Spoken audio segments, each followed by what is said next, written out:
Salut! Sunt Cezara, bine v-am regăsit la un nou episod. Astăzi fac rezumatul cărții Matilda.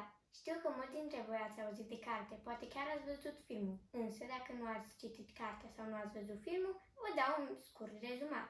Matilda este o fetiță uimitoare. A învățat să vorbească la doar 1 an jumătate și la 3 ani deja știa să citească. Mergea aproape zilnic la bibliotecă și citea cărțile pentru copii. După o perioadă de timp, Matilda a citit toate cărțile pentru copii, așa că a trebuit să o roage pe doamna bibliotecară să-i mai dea cărți pentru oameni mai mari. Părinții ei o mițeau pe Matilda spunând că are 4 ani, dar de fapt ea avea 6 ani. Iar la 8 ani a fost dusă în sfârșit la școală.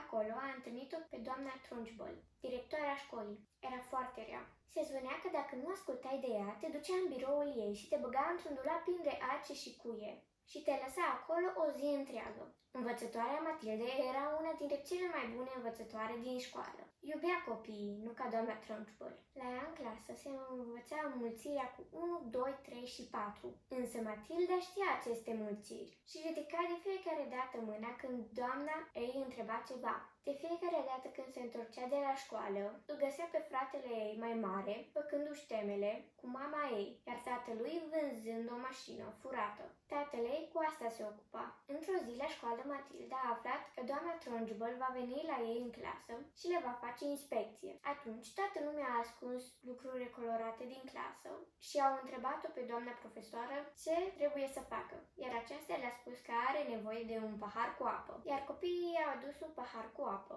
și l-a lăsat pe catedră. Când doamna Trunchbull a venit, Matilda și-a închis ochii. A încercat să nu se uite la ea, deoarece simțea o furie foarte arzătoare. A deschis ochii și a simțit că din ochii ei se întind niște mâini, iar își repeta în gând: varsă paharul, varsă paharul, iar paharul s-a vărsat pe doamna Trunchbull. Atunci și-a dat seama că ea ascunde o putere. Acasă a mai exersat, mișcând lucruri. În curând i-a spus și doamnei Honey, învățătoarea ei, despre acest lucru, iar aceasta a invitat-o să ia cina cu ea. Doamna Honey trăia într-o casă atât de mică, încât Matilda aproape că dădea cu capul. Doamna Honey a servit-o cu o pâine foarte veche. Apă avea dintr-o fântână dărăpânată, însă era așa de bună, până când Matilda nu s-a mai putut abține și a întrebat-o pe doamna Honey: dumneavoastră, de ce sunteți atât de săracă? Iar aceasta a răspuns: pentru că mi s-a furat averia.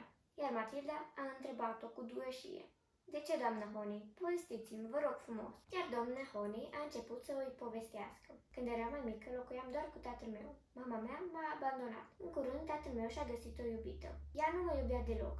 După o vreme, tatăl meu a murit, pentru că era foarte bătrân. Iar iubita lui mă punea să-i fac treburile. Eram sclava sa până într-o zi, când n-am mai suportat. Și am plecat. Am luat niște bani și am plecat. Am ajuns aici și imediat m-am îndrăgostit de această căsuță. I-am cerut-o omului cu 40 de lire sterline și acesta mi-a dat-o. Matilda era uluită. O doamnă atât de drăguță și de frumoasă să stea într-o casă așa de dărăpânată și a întrebat: cine este iubita tatălui dumneavoastră?